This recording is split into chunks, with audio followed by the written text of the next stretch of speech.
Punjabi radio USA ਸੁਣ ਰਹੇ ਸਾਰੇ ਸਰੋਤਿਆਂ ਨੂੰ ਮੇਰੇ ਜਗਮੋਹਨ ਸਿੰਘ ਵੱਲੋਂ ਪਿਆਰ ਭਰੀ ਸਤਿ ਸ਼੍ਰੀ ਅਕਾਲ। ਅੱਜ 27 ਅਪ੍ਰੈਲ ਦਿਨ ਬੁੱਧਵਾਰ ਪ੍ਰੋਗਰਾਮ ਲੈ ਕੇ ਹਾਜ਼ਰ ਹਾਂ ਅਪਡੇਟ ਅਮਰੀਕਾ, ਜਿਸ ਦੇ ਵਿੱਚ ਤੁਹਾਨੂੰ ਵਰਲਡ ਦੀਆਂ ਨਿਊਜ਼, ਅਮਰੀਕਾ ਦੀਆਂ ਨਿਊਜ਼, ਮੌਸਮ ਦੇ ਬਾਰੇ ਜਾਣਕਾਰੀ, ਇਕੋਨਮੀ ਦੀ ਜਾਣਕਾਰੀ, ਵੱਖ-ਵੱਖ ਕੰਟਰੀ ਦੇ ਹਿਸਾਬ ਨਾਲ ਕਰੰਸੀ ਐਕਸਚੇਂਜ ਰੇਟ ਅਤੇ ਸੋਨੇ ਅਤੇ ਚਾਂਦੀ ਦੇ ਭਾਅ ਦੱਸਾਂਗੇ। ਇਹਨਾਂ ਖਬਰਾਂ ਦੀ ਸ਼ੁਰੂਆਤ ਕਰਨ ਤੋਂ ਪਹਿਲਾਂ ਅਸੀਂ ਧੰਨਵਾਦ ਕਰਦੇ ਹਾਂ ਆਪਣੇ ਸਪਾਂਸਰਸ ਦਾ, ਜਿਨ੍ਹਾਂ ਨੇ ਅੱਜ ਦੇ ਇਸ ਪ੍ਰੋਗਰਾਮ ਦੇ ਵਿੱਚ ਹਿੱਸਾ ਪਾ ਕੇ ਇਸ ਨੂੰ ਅੱਗੇ ਵਧਾਇਆ ਅਤੇ ਤੁਹਾਡੇ ਤੱਕ ਪਹੁੰਚਾਇਆ। ਅੱਜ ਦੇ ਇਸ ਪ੍ਰੋਗਰਾਮ ਦੇ ਸਪਾਂਸਰ ਹਨ ਖਾਲਸਾ ਇੰਸ਼ੋਰੈਂਸ ਏਜੰਸੀ ਵਾਲੇ ਸੈਨ ਹੋਜ਼ੇ ਤੋਂ, ਜੋ ਕਿ ਹਰ ਪ੍ਰਕਾਰ ਦੀ ਇੰਸ਼ੋਰੈਂਸ ਕਰਦੇ ਹਨ ਅਤੇ ਕਿਸੇ ਵੀ ਤਰ੍ਹਾਂ ਦੀ ਇੰਸ਼ੋਰੈਂਸ ਦੀ ਜਾਣਕਾਰੀ ਦੇ ਲਈ ਤੁਸੀਂ ਇਹਨਾਂ ਨੂੰ ਕਾਲ ਕਰ ਸਕਦੇ ਹੋ 408-272-2500 ਤੇ। ਇਸ ਦੇ ਨਾਲ ਸੰਤੋਖ ਸਿੰਘ ਬਾਸੀ ਜੀ ਫਰੀਮੌਂਟ ਤੋਂ, ਮਨਜੀਤ ਸਿੰਘ ਨਰਿੰਦਰ ਕੌਰ ਕਲਾਰ ਜੀ ਕਲੋਵਿਸ ਤੋਂ ਅਤੇ ਨਾਜਰ ਸਿੰਘ ਰਿਸ਼ਪਾਲ ਕੌਰ ਖੰਗੂੜਾ ਜੀ ਬੇਕਰਸਫੀਲਡ ਤੋਂ। ਜੇਕਰ ਤੁਸੀਂ ਵੀ ਇਸ ਪ੍ਰੋਗਰਾਮ ਨੂੰ ਜਾਂ ਪੰਜਾਬੀ ਰੇਡੀਓ USA ਦੇ ਕਿਸੇ ਵੀ ਹੋਰ ਪ੍ਰੋਗਰਾਮ ਨੂੰ ਸਪਾਂਸਰ ਕਰਨਾ ਚਾਹੁੰਦੇ ਹੋ ਤਾਂ ਤੁਸੀਂ ਕਾਲ ਕਰ ਸਕਦੇ ਹੋ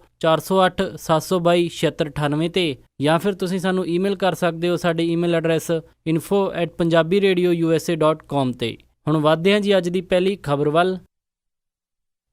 ਮੰਗਲਵਾਰ ਨੂੰ ਹੋਈਆਂ 5 ਸਟੇਟ ਦੀਆਂ ਪ੍ਰਾਇਮਰੀ ਦੇ ਵਿੱਚ ਰਿਪਬਲਿਕਨ ਪਾਰਟੀ ਦੇ ਵੱਲੋਂ ਡੋਨਲਡ ਟਰੰਪ ਜੇਤੂ ਰਹੇ। ਡੋਨਲਡ ਟਰੰਪ ਨੇ ਰਿਪਬਲਿਕਨ ਪਾਰਟੀ ਦੀਆਂ ਪ੍ਰਾਇਮਰੀਜ਼ ਦੇ ਵਿੱਚ 5 ਦੀਆਂ 5 ਸਟੇਟਸ ਜਿੱਤ ਕੇ ਆਪਣੀ ਲੀਡ ਹੋਰ ਵਧਾ ਲਈ ਹੈ। ਡੋਨਲਡ ਟਰੰਪ ਨੂੰ ਕਨੈਟੀਕਟ ਦੇ ਵਿੱਚ 28 ਦੇ ਵਿੱਚੋਂ 28 ਡੈਲੀਗੇਟਸ ਮਿਲੇ, ਡੈਲਾਵੇਅਰ ਦੇ ਵਿੱਚ 16 ਦੇ ਵਿੱਚੋਂ 16 ਡੈਲੀਗੇਟਸ, ਮੈਰੀਲੈਂਡ ਦੇ ਵਿੱਚੋਂ 38 ਦੇ ਵਿੱਚੋਂ 38 ਡੈਲੀਗੇਟਸ ਉਹਨਾਂ ਨੂੰ ਮਿਲੇ, ਪੈਂਸਿਲਵੇਨੀਆ ਦੇ ਵਿੱਚੋਂ 17 ਦੇ 17 ਡੈਲੀਗੇਟਸ ਅਤੇ ਰੋਡ ਆਈਲੈਂਡ ਦੇ ਵਿੱਚ 19 ਡੈਲੀਗੇਟਸ ਦੇ ਵਿੱਚੋਂ ਡੋਨਲਡ ਟਰੰਪ ਨੂੰ 10 ਡੈਲੀਗੇਟਸ ਮਿਲੇ, ਜੌਨ ਕੈਸਿਕ ਨੂੰ 5 ਅਤੇ ਟੈਡ ਕਰੂਜ਼ ਨੂੰ 3 ਡੈਲੀਗੇਟਸ ਮਿਲੇ। ਡੋਨਲਡ ਟਰੰਪ ਦੀ ਹੋਈ ਇਸ ਭਾਰੀ ਜਿੱਤ ਕਰਕੇ ਉਹਨਾਂ ਦਾ ਕੁੱਲ ਡੈਲੀਗੇਟ ਕਾਊਂਟ 987 ਹੋ ਗਿਆ ਹੈ ਅਤੇ ਉਹਨਾਂ ਨੂੰ ਹੁਣ ਨੋਮੀਨੇਸ਼ਨ ਜਿੱਤਣ ਦੇ ਲਈ ਸਿਰਫ 250 ਡੈਲੀਗੇਟਸ ਦੀ ਲੋੜ ਹੈ। ਟੈਡ ਕਰੂਜ਼ ਦੇ ਕੋਲ 562 ਡੈਲੀਗੇਟਸ ਹਨ ਅਤੇ ਜੌਨ ਕੈਸਿਕ 153 ਡੈਲੀਗੇਟਸ ਦੇ ਨਾਲ ਤੀਸਰੇ ਨੰਬਰ ਤੇ ਹਨ। ਇਹਨਾਂ ਪ੍ਰਾਇਮਰੀਜ਼ ਤੋਂ ਪਹਿਲਾਂ ਖਬਰ ਆਈ ਸੀ ਕਿ ਡੋਨਲਡ ਟਰੰਪ ਦੇ ਖਿਲਾਫ ਟੈਡ ਕਰੂਜ਼ ਅਤੇ ਜੌਨ ਕੈਸਿਕ ਇਕੱਠੇ ਮਿਲ ਕੇ ਮੋਰਚਾ ਸੰਭਾਲਣਗੇ ਅਤੇ ਡੋਨਲਡ ਟਰੰਪ ਨੂੰ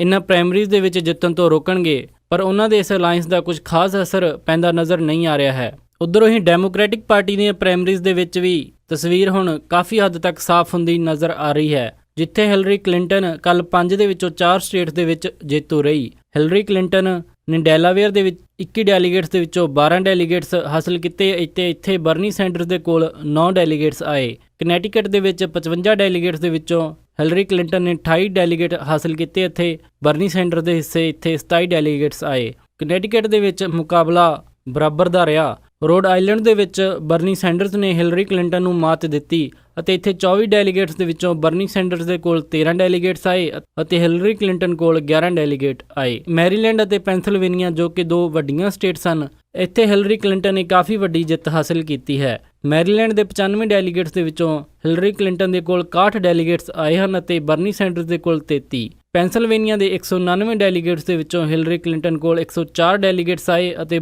ਬਰਨੀ ਸੈਂਡਰਸ ਦੇ ਕੋਲ 81 ਡੈਲੀਗੇਟਸ। ਇਨ੍ਹਾਂ ਪ੍ਰਾਇਮਰੀਜ਼ ਤੋਂ ਬਾਅਦ ਹੁਣ ਹਿਲਰੀ ਕਲਿੰਟਨ ਦਾ ਕੁੱਲ ਡੈਲੀਗੇਟ ਕਾਊਂਟ 2164 ਹੋ ਗਿਆ ਹੈ ਅਤੇ ਬਰਨੀ ਸੈਂਡਰਸ ਦੇ ਕੋਲ 1355 ਡੈਲੀਗੇਟਸ ਮੌਜੂਦ ਇਸ ਟਾਈਮ ਹਨ।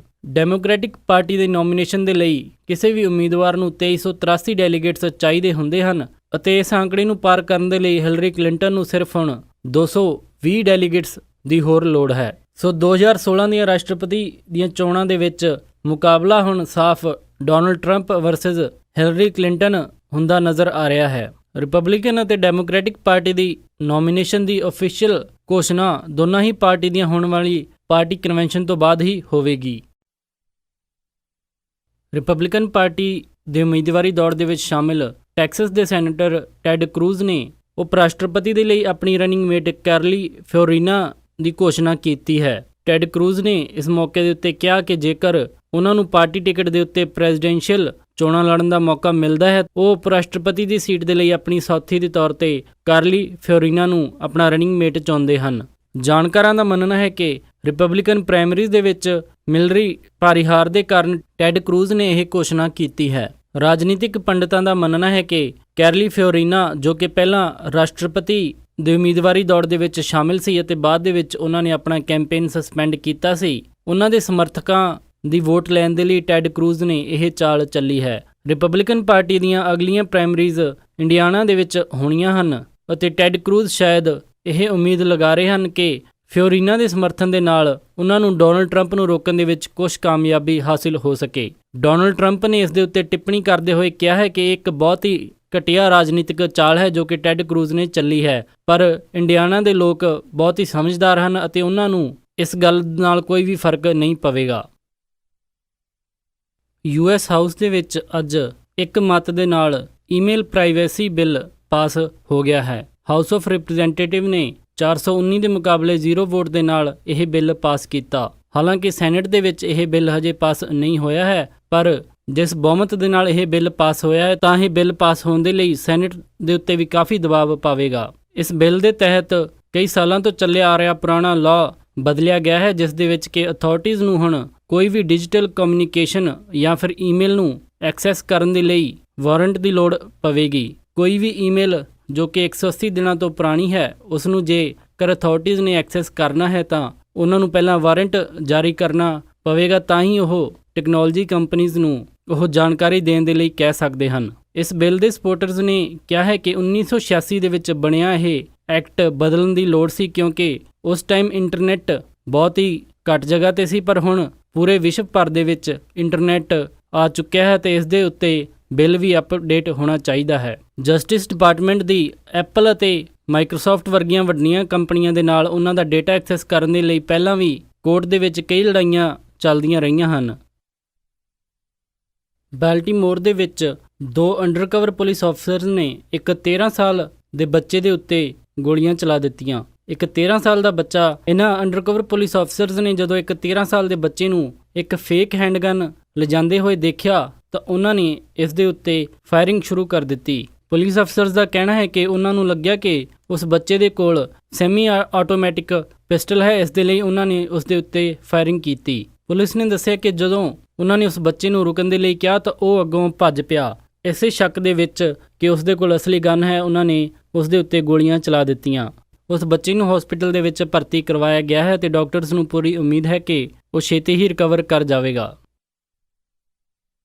ਐਪਲ ਕੰਪਨੀ ਦੇ ਹੈੱਡਕੁਆਟਰ ਕਿਊਪਰਟੀਨੋ ਦੇ ਵਿੱਚ ਅੱਜ ਸਵੇਰੇ ਪੁਲਿਸ ਨੂੰ ਇੱਕ EMPLOYEE ਦੀ ਲਾਸ਼ ਮਿਲੀ। ਸੈਂਟਾ ਕਲੈਰਾ ਕਾਉਂਟੀ ਸ਼ੈਰਿਫ ਨੇ ਇਸ ਦੇ ਉੱਤੇ ਬੋਲਦੇ ਹੋਏ ਦੱਸਿਆ ਹੈ ਕਿ ਹਜੇ ਤੱਕ ਕਿਸੇ ਵੀ ਸਸਪੈਕਟ ਨੂੰ ਇਸ ਕੇਸ ਦੇ ਲਈ ਦੇਖਿਆ ਨਹੀਂ ਜਾ ਰਿਹਾ ਹੈ। ਪੁਲਿਸ ਨੇ ਕਿਹਾ ਹੈ ਕਿ ਕਿਸੇ ਵੀ ਇੰਡੀਵਿਜੂਅਲ ਦੇ ਉੱਤੇ ਇਸ ਕੇਸ ਦੇ ਵਿੱਚ ਸ਼ੱਕ ਨਹੀਂ ਕੀਤਾ ਜਾ ਰਿਹਾ ਤੇ ਇਹ ਇੱਕ ਖੁਦਕੁਸ਼ੀ ਦਾ ਮਾਮਲਾ ਲੱਗਦਾ ਹੈ। ਪੁਲਿਸ ਨੂੰ ਅੱਜ ਸਵੇਰੇ ਐਪਲ ਕੰਪਨੀ ਦੇ ਹੈੱਡਕੁਆਟਰ ਦੇ ਇੱਕ ਕਾਨਫਰੰਸ ਰੂਮ ਦੇ ਵਿੱਚ ਉਸ ਵਿਅਕਤੀ ਦੀ ਲਾਸ਼ ਮਿਲੀ ਅਤੇ ਜਿਸ ਦੇ ਨਾਲ ਇੱਕ ਗਨ ਪਈ ਸੀ। ਪੁਲਿਸ ਨੇ ਦੱਸਿਆ ਕਿ ਉਹ ਇਸ ਦੇ ਉੱਤੇ ਹੋਰ ਜਾਣਕਾਰੀ ਜੁਟਾ ਰਹੀਆਂ ਹਨ ਅਤੇ ਜੇਕਰ ਇਸ ਕੇਸ ਦੇ ਵਿੱਚ ਕੋਈ ਵੀ ਹੋਰ ਸਬੂਤ ਸਾਹਮਣੇ ਆਉਂਦਾ ਹੈ ਤਾਂ ਉਹ ਛੇਤੀ ਹੀ ਇਸ ਨੂੰ ਪਬਲਿਕ ਕਰਨਗੇ। ਇਹ ਸਨ ਅੱਜ ਦੀਆਂ ਕੁਝ ਖਾਸ ਖਬਰਾਂ। ਹੁਣ ਵੱਧਦੇ ਹਾਂ ਜੀ ਮੌਸਮ ਦੀ ਜਾਣਕਾਰੀ ਦੇ ਵੱਲ। ਵੀਰਵਾਰ ਨੂੰ ਸੈਨੋਦੇ ਦੇ ਵਿੱਚ ਹਾਈ ਟੈਂਪਰੇਚਰ ਰਹੇਗਾ 73 ਡਿਗਰੀ ਅਤੇ ਲੋ ਟੈਂਪਰੇਚਰ 50 ਡਿਗਰੀ। ਸੈਨ ਫਰਾਂਸਿਸਕੋ ਦੇ ਵਿੱਚ 73 ਡਿਗਰੀ ਹਾਈ ਅਤੇ ਰਾਤ ਨੂੰ 52 ਡਿਗਰੀ ਲੋ। ਸੈਕਰਾਮੈਂਟੋ ਦੇ ਵਿੱਚ 82 ਡਿਗਰੀ ਹਾਈ ਅਤੇ ਰਾਤ ਨੂੰ 51 ਡਿਗਰੀ ਲੋ। ਯੂਬਾ ਸਿਟੀ ਦੇ ਵਿੱਚ 81 ਡਿਗਰੀ ਹਾਈ ਅਤੇ ਰਾਤ ਨੂੰ 51 ਡਿਗਰੀ ਲੋ।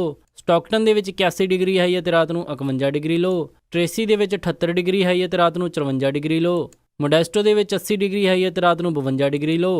ਫਰੈਜ਼ਨੋ ਦੇ ਵਿੱਚ 73 ਡਿਗਰੀ ਹਾਈ ਅਤੇ ਰਾਤ ਨੂੰ 52 ਡਿਗਰੀ ਲੋ। ਬੇਕਰਸਫੀਲਡ ਦੇ ਵਿੱਚ 72 ਡਿਗਰੀ ਹਾਈ ਅਤੇ ਰਾਤ ਨੂੰ 54 ਡਿਗਰੀ ਲੋ। ਲਾਸ ਐਂਜਲਸ ਦੇ ਵਿੱਚ 69 ਡਿਗਰੀ ਹਾਈ ਅਤੇ ਰਾਤ ਨੂੰ 54 ਡਿਗਰੀ ਲੋ।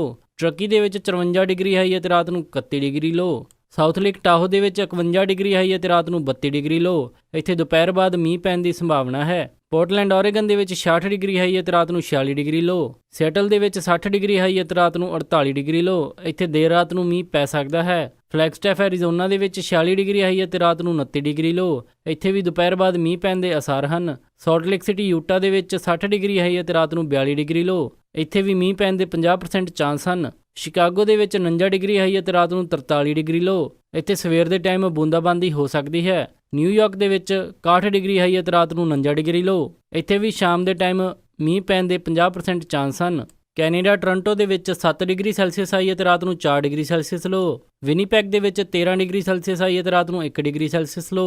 ਕੈਲਗਰੀ ਦੇ ਵਿੱਚ 9 ਡਿਗਰੀ ਸੈਲਸੀਅਸ ਹਾਈ ਅਤੇ ਰਾਤ ਨੂੰ -1 ਡਿਗਰੀ ਸੈਲਸੀਅਸ ਲੋ।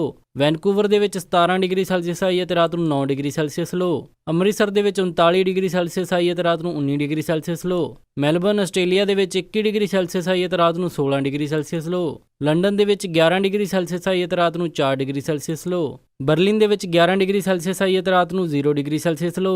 ਅਤੇ ਪੈਰਿਸ ਦੇ ਵਿੱਚ 12 ਡਿਗਰੀ ਸੈਲਸੀਅਸ ਹਾਈ ਅਤੇ ਰਾਤ ਨੂੰ 4 ਡਿਗਰੀ ਸੈਲਸੀਅਸ ਲੋ ਰਹੇਗਾ ਜੀ। ਇਹ ਸੀ ਜੀ ਮੌਸਮ ਦੀ ਜਾਣਕਾਰੀ। ਹੁਣ ਵਧਦੇ ਹਾਂ ਜੀ ਸਟਾਕ ਮਾਰਕੀਟ ਦੀ ਇਨਫੋਰਮੇਸ਼ਨ ਵੱਲ। ਬੁੱਧਵਾਰ ਨੂੰ ਕਲੋਜ਼ਿੰਗ ਦੇ ਸਮੇਂ ਡਾਓ ਜੋਨਸ 51 ਅੰਕਾਂ ਦੇ ਵਾਧੇ ਦੇ ਨਾਲ 18,041.55 ਤੇ ਬੰਦ ਹੋਇਆ। ਨੈਸਡੈਕ 25 ਅੰਕਾਂ ਦੀ ਗਿਰਾਵਟ ਦੇ ਨਾਲ 4,863.14 ਤੇ ਬੰਦ ਹੋਇਆ। S&P 3 ਅੰਕਾਂ ਦੇ ਵਾਧੇ ਦੇ ਨਾਲ 2,095.15 ਤੇ ਬੰਦ ਹੋਇਆ ਅਤੇ ਵਿਲਸ਼ਾਇਰ 5000 98 ਅੰਕਾਂ ਦੇ ਵਾਧੇ ਦੇ ਨਾਲ 21,686.16 ਤੇ ਬੰਦ ਹੋਇਆ ਜੀ। ਕਰੰਸੀ ਐਕਸਚੇਂਜ ਰੇਟ ਦੇ ਵਿੱਚ ਇੱਕ US ਡਾਲਰ ਦੀ ਕੀਮਤ ਰਹੀ 66.36 ਪੈਸੇ, ਇੱਕ ਕੈਨੇਡੀਅਨ ਡਾਲਰ ਦੀ ਕੀਮਤ ਰਹੀ 52.72 ਪੈਸੇ, ਇੱਕ ਬ੍ਰਿਟਿਸ਼ ਪਾਉਂਡ ਦੀ ਕੀਮਤ ਰਹੀ 96.49 ਪੈਸੇ, ਇੱਕ ਯੂਰੋ ਦੀ ਕੀਮਤ ਰਹੀ 75.18 ਪੈਸੇ, ਇੱਕ ਆਸਟ੍ਰੇਲੀਅਨ ਡਾਲਰ ਦੀ ਕੀਮਤ ਰਹੀ 50.45 ਪੈਸੇ, ਇੱਕ ਨਿਊਜ਼ੀਲੈਂਡ ਡਾਲਰ ਦੀ ਕੀਮਤ ਰਹੀ 45.94 ਪੈਸੇ, ਇੱਕ ਸਿੰਗਾਪੁਰ ਡਾਲਰ ਦੀ ਕੀਮਤ ਰਹੀ 49.21 ਪੈਸੇ, ਇੱਕ ਬਹਿਰੀਨੀ ਦਿਨਾਰ ਦੀ ਕੀਮਤ ਰਹੀ 176.10 ਪੈਸੇ ਅਤੇ ਇੱਕ ਕੁਵੈਤੀ ਦਿਨਾਰ ਦੀ ਕੀਮਤ ਰਹੀ 219.98 ਪੈਸੇ। ਸੋਨੇ ਦਾ ਰੇਟ $1244.78 ਪਰ ਆਉਂਸ ਰਿਹਾ ਅਤੇ ਚਾਂਦੀ $17.20 ਪਰ ਆਉਂਸ ਰਹੀ। ਇਸੇ ਦੇ ਨਾਲ ਅੱਜ ਦਾ ਇਹ ਖਬਰਾਂ ਦਾ ਬੁਲੇਟਿਨ ਇੱਥੇ ਹੀ ਸਮਾਪਤ ਕਰਦੇ ਹਾਂ ਜੀ। ਇਜਾਜ਼ਤ ਦਿਓ। ਉਮੀਦ ਹੈ ਕਿ ਤੁਹਾਨੂੰ ਅੱਜ ਦਾ ਇਹ ਪ੍ਰੋਗਰਾਮ ਪਸੰਦ ਆਇਆ ਹੋਵੇਗਾ। ਕਿਸੇ ਵੀ ਤਰ੍ਹਾਂ ਦੇ ਫੀਡਬੈਕ ਦੇ ਲਈ ਤੁਸੀਂ ਸਾਨੂੰ ਕਾਲ ਕਰ ਸਕਦੇ ਹੋ 408 272 5200 ਤੇ, ਜਾਂ ਫਿਰ ਤੁਸੀਂ ਸਾਨੂੰ ਈਮੇਲ ਕਰ ਸਕਦੇ ਹੋ ਸਾਡੇ ਈਮੇਲ ਐਡਰੈਸ info@punjabiradiousa.com ਤੇ। ਇੱਕ ਵਾਰੀ ਫਿਰ ਸਾਰੇ ਹੀ ਸਪਾਂਸਰ ਦਾ ਬਹੁਤ-ਬਹੁਤ ਧੰਨਵਾਦ। ਮਿਲਦੇ ਹਾਂ ਜੀ ਅਪਡੇਟ ਅਮਰੀਕਾ ਦੇ ਅਗਲੇ ਅੰਕ ਵਿੱਚ। ਤਦ ਤੱਕ ਲਈ ਸਾਰਿਆਂ ਨੂੰ ਪਿਆਰ ਅਤੇ ਸਤਿਕਾਰ ਭਰੀ ਸਤਿ ਸ਼੍ਰੀ ਅਕਾਲ। ਸੁਣਦੇ ਰਹੋ ਜੀ ਪੰਜਾਬੀ ਰੇਡੀਓ USA।